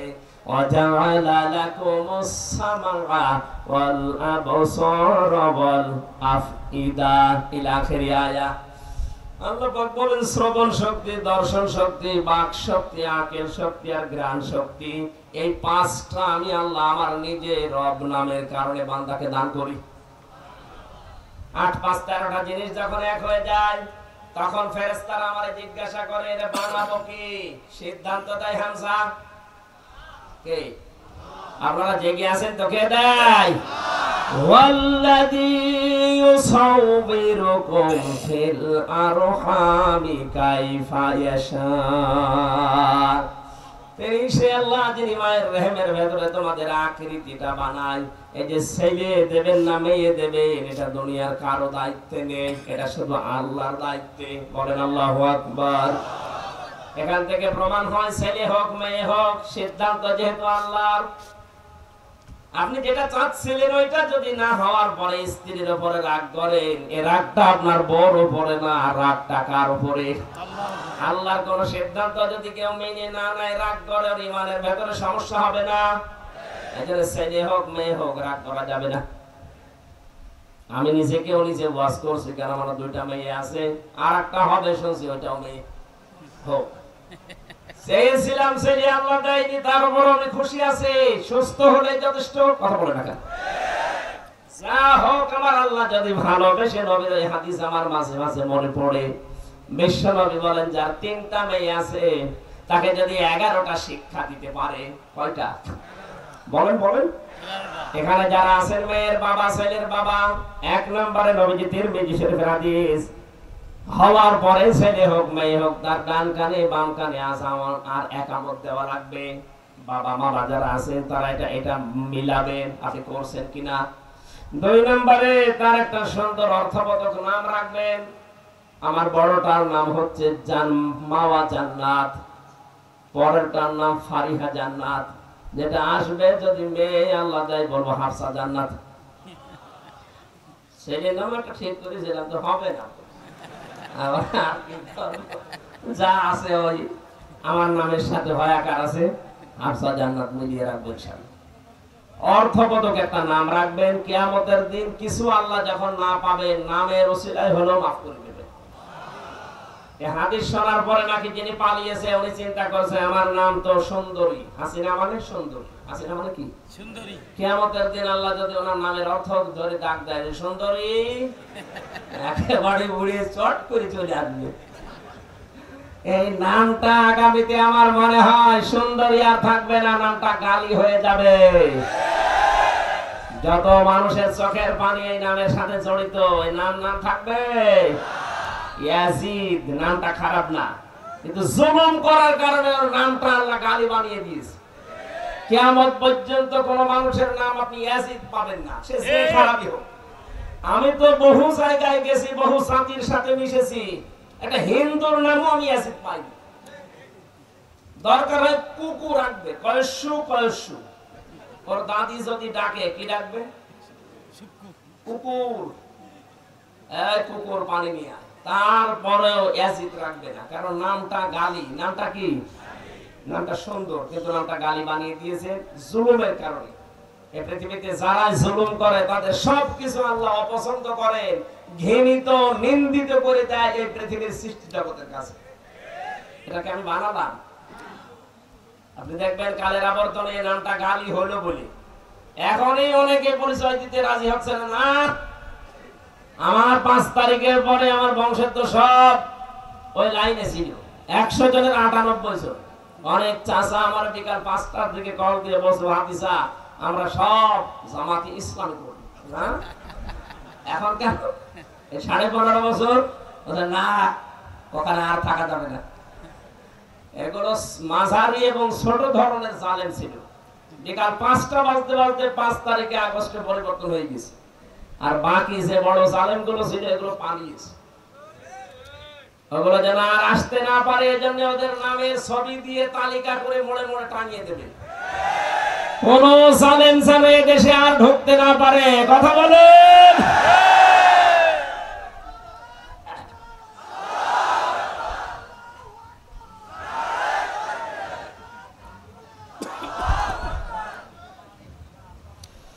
রংপুরবাসী এরপরে বেশি আপনি যদি সামর্থ্য রাখেন অবশ্যই অবশ্যই অবশ্যই তার আকিকা করবেন। অনেকের বাবা বিদেশে আছে, ছেলে জন্ম নিয়েছে, হয়তো জন্ম দিয়ে চলে গিয়েছিল, সময় পায়নি, বাইরে থেকে মোবাইলে জানতেছে যে ছেলে হয়েছে মেয়ে হয়েছে, এখন আকিকা দেওয়া লাগবে। বলে না, বাবা যখন আসবে তখন দেবেন না, এটা নিয়ম না। এটা 7 দিনে দেওয়া সুন্নাত। একটা সুন্নাতকে যদি আপনি জিন্দা করতে পারেন 100 গলা কাটা সহিত সওয়াব পাবেন। আকিকা দেওয়া 7 দিনে সুন্নাত, বাবা থাকা সুন্নাত না। কথা বুঝতেছেন? জি। আকিকা দেওয়া কি? বাবা উপস্থিত থাকা না। আমি মনে হয় বোঝাতে পারি। এদিকে থাকা।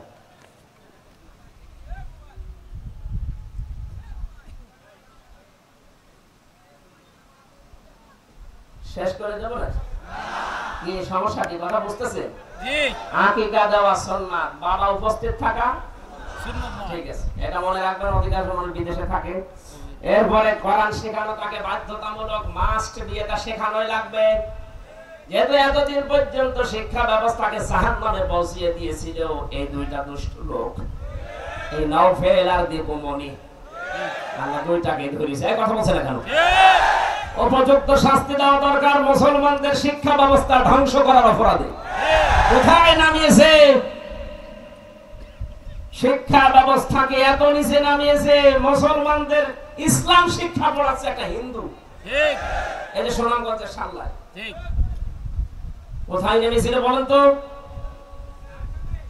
এই জন্য আমরা যখন এখন আবার ফেরত পাচ্ছি, ধর্ম প্রতিষ্ঠা আবারও জানিয়েছে যে আমরা আবার আগের গুলো সব ফেরত আনতে চাই। নবীজির হেরা গুহার কাহিনী ছিল না? জি। গায়েসুরের কাহিনী ছিল না? বলেন বলেন। জি। ওইগুলো নিয়ে আসেন, আমরা ওইগুলো আমাদের বাচ্চাদেরকে পড়াতে চাই। আমি চিন্তিত আছি আমাদের বাচ্চাদেরকে নিয়ে এতদিন, কিন্তু এখন চিন্তাটা আস্তে আস্তে কেটে যাচ্ছে ইনশাআল্লাহ। এরপরে তাকে 10 বছরের নামাজের তাকিদ দেবেন। এর আগে যদি নামাজ এমনি এমনি পড়তে যায়, ভালো অভ্যাস করে, না পড়লে অসুবিধা নেই। কিন্তু 10 বছরের পরে যদি মারধর করা লাগে, মারাও জায়েজ আছে, কিন্তু নামাজ পড়তে হবে। আপনি আদর করে বলবেন না আরেকটু বড় হোক, আরেকটু বড় হতে হতে যখন একেবারে হয়ে যাবে তখন পিটানিতেও কাজ হবে না। গাছ যদি কেউ বাঁকা করে এভাবে লাগিয়ে 10 বছর পরে বলে আমি সবাই মিলে মিঠা পুকুরে সোজা করবো, আপনি বাঁকা হয়ে যাবেন, ওটা সোজা হবে। এজন্য 10 বছরে নবীজি নির্দেশ দিয়েছেন, এর ভিতরে কারণ আছে। এরপরে পেয়েছি তাকে ঘোড়া চালানো, তীর চালানো, সাঁতার শেখা, এগুলো তাকে শিক্ষা দেওয়া লাগবে। এগুলোর মানে কি? তাকে ছোটবেলা থেকে কষ্ট সহিষ্ণু করে গড়ে তোলেন, ননের পুতুল করে গড়ে তুলবেন না। আপনি হক করে মারা গেলেও যেন দুনিয়ার এই কঠিন অবস্থায় নিজেকে মানিয়ে নিতে পারে।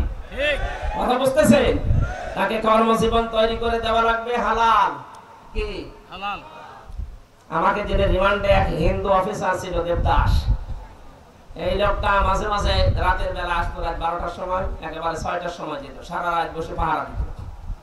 আমার বছর হুজুর আমি ওমানে ছিলাম 2 বছর, ওখানে যে ওই হোটেলে খাবার খেতাম, ওই হোটেলে খাবার সময় দেখেছি ওই লোকটা নিচে হোটেলে বসে বসে টাকা গুনতেছে, আর নিজের একটাই মাত্র ছেলে, তারা বানিয়েছে হোটেলের বয়, মানে পানি এনে দেয়, তরকারি দেয়, খাবার দেয়, রুটি দেয়, এই কাজটা।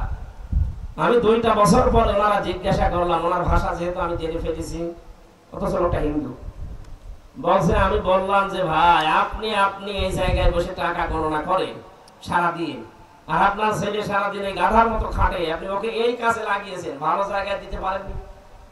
উনি আমারে বলেছিলেন যে আপনার বাড়ি কোথায়? বাংলাদেশ। আপনি দেখেন বাংলাদেশ, ভারত, পাকিস্তানের মুসলমানেরা যেভাবে ইসলামকে মানে, কোরআনকে মনে করে, আমরা ওইভাবে না, আমাদের সিস্টেমটা একটু আলাদা। কোরআনে কারীম আমাকে 1500 বছর আগে জানিয়েছে, ইয়া আইয়ুহাল্লাযীনা আমানু ইন্না মিন আজওয়াজিকুম ওয়া আওলাদিকুম আদুওয়াল লাকুম ফাহদারুহু ইলা আখির আয়াত। ঈমানদারেরা, অবশ্যই কোন সময় তোমাদের স্ত্রী, সন্তান, সম্পদ এগুলো তোমাদের ফিতনার কারণ হবে, পরীক্ষার বস্তু হবে, এদের থেকে সতর্ক থাকবা। সুতরাং আপনার সন্তানের ভবিষ্যৎ তৈরি করতে গিয়ে কোনো অবৈধ চেয়ারে আপনি তাকে বসাবেন না। কথা বলেন। কারমাইকেল কলেজ থেকে ফার্স্ট ক্লাস ফার্স্ট পাওয়ার পরে তার চাকরি হয় না, আর রোল নাম্বার 80 35 লাখ টাকা নিয়ে তার চাকরি দেয়, এমন যুগ এই দেশে তৈরি হয়েছিল না? ঠিক। কারা করেছিল? যে বাবাগুলো করেছিলেন, আপনি ভুল করেছেন। আপনি দেখেন তো ওই লোকরা মুসলমান, ইসলাম কিভাবে মানতেছে। যে আমার দায়িত্ব ছিল ছেলেকে একটা সুন্দর নাম রেখে তাকে দ্বীনের শিক্ষা দেওয়া, আমি দিয়েছি। তার একটা সৎ পাত্রী দেখে পাত্রস্থ করা, আমি করেছি। 4 নম্বরে তার একটা কর্মজীবন তৈরি করা হালাল, আমার যা সামর্থ্য ছিল আমি তৈরি করে দিয়েছি। ওর যতটুকু যোগ্যতা সে অনুযায়ী ওকে হোটেলের বয় বানিয়েছে। ওর জন্য তার আমি অবৈধভাবে বাম হাতে ইনকাম করে অন্য কোনো জায়গায় আমি দিতে পারি না, তাহলে আমার আখিরাত নষ্ট হবে। আমাদের দেশের মানুষগুলো যদি কোরআন এইভাবে আমরা বুঝতে পারতাম, এই দেশে কোনো মানুষ চেয়ার ডেঙ্গি আইসি হতে পারতো না। আমান আজমি হতে দেশের সেনাবাহিনীর প্রধান। এই কথা বলেন না কেন? আপনি পারেননি কাজ করতে। এরপরে তার বিয়ে দেওয়ার জন্য 4টা জিনিস দেখতে হবে। আজ আপনি প্রথমে হারাম কাজ দিয়ে আরম্ভ করেন ছেলের বিয়েকে, ছেলেরে আর ছেলের দুলা ভাইকে পাঠান মেয়ে দেখতে, এটা জায়েজ আছে? বলেন। এমনকি বিয়ের আগে আপনার ওই মেয়েটাকে দেখা জায়েজ নেই, আর দুলা ভাই যে আগে দেখবে, এরপরে ছেলে একটু হালকা তাকায় না, বলে ঠিক আছে। বিয়ে কি দুলা ভাই করবেন আপনি? বলেন। এই যে হারাম কাজ দিয়ে আপনি আরম্ভ করলেন। 4টা জিনিস দেখে বিয়ে করার নিয়ম আছে, তার বংশ, তার সম্পদ, তার জ্ঞান এবং দিনদারি। এই 4টা জিনিসের ভেতরে যদি দিনদারি পাওয়া যায়, যে না দিনের পরিবেশ আছে, আপনি নির্দ্বিধায় সেখানে আত্মীয়তা করতে পারেন, ওখান থেকে হযরত ওমর ইবনে আব্দুল আজিজ পয়দা হবে ইনশাআল্লাহ। এরপরে তাদের ভেতরে সম্পদ বন্টন করে দেওয়া, এটা আজ বাংলাদেশে অনেক মানুষ করে না। এরা মনে করেন নামাজ পড়ি, রোজা রাখি, হজ করি, এই ছেলে মেয়ের জমি জায়গা ভাগ করে দেওয়া এটা দুনিয়ার কাজ। কে বলেছে? ইউসিকুমুল্লাহু ফি আওলাদিকুম লিযযাকারি মিসলু হাজ্জিল উনসায়াইন। আল্লাহ বলেন, আমি সন্তানদের জন্য তোমাদের উপদেশ দিলাম, এক ছেলে যা পাবে 2 মেয়ে তা পাবে। এই নিয়মটা নামাজের মতো ফরজ। আগামীতে এটা মেনে যাবেন, নয়তো আপনি ধরা খেয়ে যাবেন আখিরাতে। এরপরে তার জন্য মঙ্গল কামনা করেন, সর্বশেষ তার জন্য আল্লাহর দরবারে দোয়া করা সব সময়, রব্বানা হাব লানা মিন আজওয়াজিনা ওয়া যুররিয়াতিনা কুররাতা আয়ুনি ওয়াজআলনা লিল মুত্তাকিনা ইমামা। আল্লাহ কবুল করেন, বলেন আমিন। ছেলে হোক আর মেয়ে হোক, সিদ্ধান্ত যখন আল্লাহ দিয়ে দেন, 10 মাস 10 দিন না, সর্বোচ্চ 6 মাসে সন্তান হওয়া সম্ভব। কয় মাসে? বলেন। 6 মাস যখন হয়ে যায়, রব্বুল আলামিন বলেন, আমি তাকে সুন্দর করে হাড় দেই। এই যে হাড়গুলো আছে পুরো শরীরে, বিজ্ঞান এখন গণনা করে দেখেছে 360টা হাড় আছে। কত? 360। নবীজি বলেন, এই 360টা হাড়ের যদি তোমরা সাদকা দিতে চাও, মসজিদে যে ময়লা পড়ে থাকে নিজের দায়িত্বে ময়লা তুলে ফেলে দিও, রাস্তায় যদি কোনো কাঁটা, কোনো কষ্টদায়ক জিনিস থাকে তুলে ফেলে দিও। এই 360টা হাড় বা জয়েন্টের সাদগা আদায় হবে। সুবহানাল্লাহ। আমরা মনে করি মসজিদের ময়লা পরিষ্কার করার জন্য শুধু খাদেম আর মুয়াজ্জিন আর আমরা লাটসাব। না, আপনার তো সাদগা করা লাগবে। এটা সাদগা টাকা দিয়ে হয় না, এটা সাদগা মসজিদ পরিষ্কারে হয়। আর রাস্তার কষ্টদায়ক বস্তু তুলে ফেলে দেওয়ার মাধ্যমে আদায় হয়। বলেন আমিন। আমিন।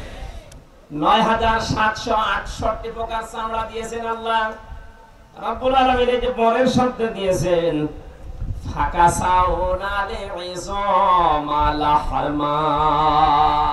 শুধুমাত্র গোশত দেয়নি, গোশতগুলো পছন্দ হবে।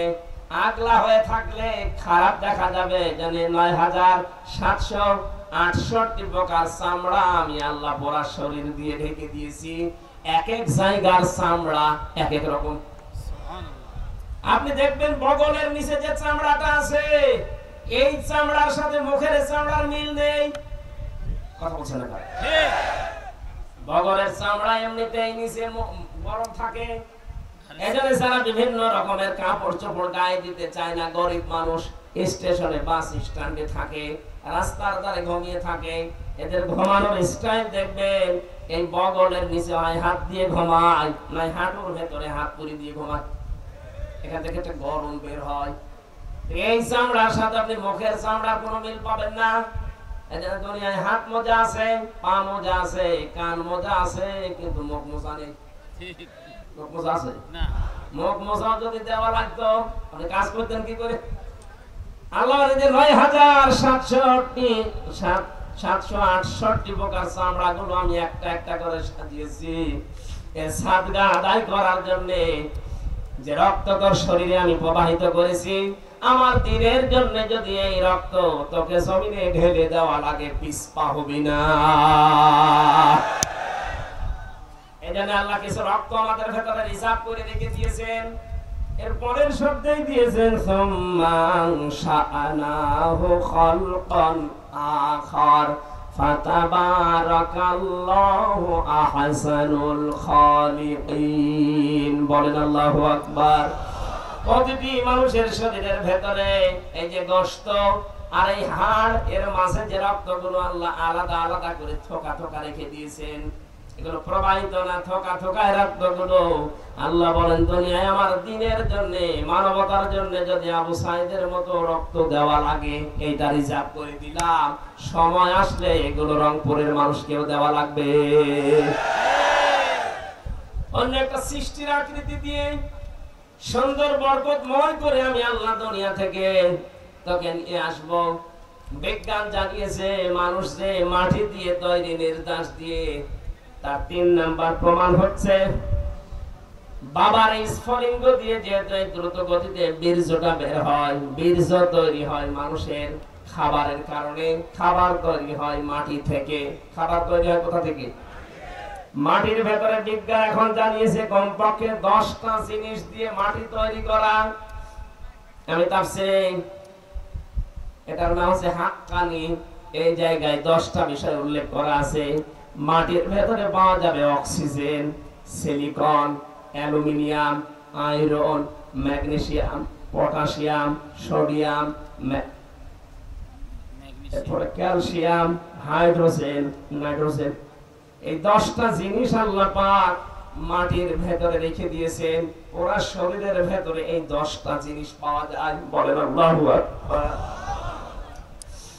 আস্তে আস্তে করে একটা সুন্দর আকৃতি দিয়ে তোকে বানিয়েছে। কেন জানো? এই পৃথিবীতে একটাই মাত্র সৃষ্টি আমার, যাদেরকে দিয়ে আমি আল্লাহ আমার ইবাদতের আশা রাখি। এই জন্য দুনিয়াতে আদম নবী তৈরি করার পরে আমি একটা ক্লাস নিয়েছিলাম। এই এদিকে তাকান। আদম নবীকে আল্লাহ বানিয়ে একটা ক্লাস নিয়েছিলেন। ওই ক্লাসে সরাসরি শিক্ষক আল্লাহ নিজে, ছাত্র হযরতে আদম। সাধারণ মানুষ না নবী? নবী। বলেন বলেন। নবী। এর শিক্ষা আছে। হযরতে আদম নিজে কি ছাত্র? ক্লাস চলছে আল্লাহর আরশে। সরাসরি শিক্ষক কে? আল্লাহ। ক্লাসটা গুরুত্বপূর্ণ না? আল্লাহ বলেন কি শিখালাম তাকে? ওয়াল্লামা আদামাল আসমাআ কুল্লাহা সুম্মা আরাদাহুম ইলা আখিরিল আয়া আমি আদমকে যত কিছুর নাম আছে দুনিয়ায় সব শিখিয়েছিলাম। আমরা অনেক আলেম মনে করি এখানে আসমা এসএম এর বহুবচন, এটা মানে দুনিয়ার এই জিনিসপত্রের নাম, আলু, পটল, ঝিঙ্গা, কচু নাকি কদুলা। এত বড় একটা গুরুত্বপূর্ণ ক্লাস, সরাসরি আল্লাহ নিজে শিক্ষক, আদম নবীর মতো মানুষ ছাত্র, আরো সে ক্লাস হচ্ছে ওখানে আলু, পটল, ঝিঙ্গা, পেঁপে এগুলোর নাম জানার দরকার আছে। মুফাসসির বলছেন এখানে আমার আল্লাহ যেটা জানিয়েছিলেন ওই একদিনের ক্লাসে কিয়ামত পর্যন্ত যত ন্যায় কাজ আছে সব ন্যায় কাজ আদম নবীর এই মাথার ভেতরে আল্লাহ ঢুকিয়েছিলেন। যত অন্যায় কাজ আছে সব অন্যায় কাজগুলো আল্লাহ ঢুকিয়ে দিয়েছেন। এজন্য আদমের সন্তান যারা আমরা আছি লেখাপড়া করি না কিন্তু জানি যে এটা ন্যায়, এটা অন্যায়, এটা আমরা পেয়েছি আমাদের বাবার কাছ থেকে। এইটা যেন দুনিয়ায় তোমরা কায়েম করতে পারো, এটা বারবার আমার আদেশ হচ্ছে আলতাকুম মিনকুম উম্মাতুন ইয়াদউনা ইলাল খায়র ওয়া ইয়া'মুরুনা বিল মা'রুফি ওয়া ইয়ানহাউনা আনিল মুনকার ইলা আখিরি আয়াত। তোমাদের ভেতরে একটা দল থাকতেই হবে যে দল মানুষকে ভালো কাজের আদেশ দেবে, অন্যায় কাজগুলো বন্ধ করে দেবে, আর এরাই হচ্ছে সফল কাম দল। বলেন আমিন। আল্লাহ আমাদেরকে এই পর্যায়ে ওঠার তৌফিক দিন। অনেক রাত হয়ে গেছে, আমার আর গলা সহ্য হচ্ছে না। আল্লাহুম্মা আমিন। লা ইলাহা ইল্লা আনতা সুবহানাকা ইন্নী কুনতু মিনাজ জালিমিন। আল্লাহ তাআলা প্রচন্ড গরমে 1-1.5 ঘন্টা বসে বসে তোমার বান্দা বান্দিরা কোরআনের কিছু কথা শুনেছি, আমি বলেছি এগুলো জীবনে তুমি আমল করার তৌফিক আমাদের ভিক্ষা দাও। মা বাবার প্রতি তুমি দায়িত্ব পালন করার সুযোগ দাও। আল্লাহ তাআলা এই মাহফিলের আয়োজন যারা করেছে, শোনার জন্য যারা এসেছে, আমাদের মুসিবতে মাহফিল আমাদের জান্নাতের ওসিলা বানিয়ে দাও। আমরা যারা অসুস্থ আছি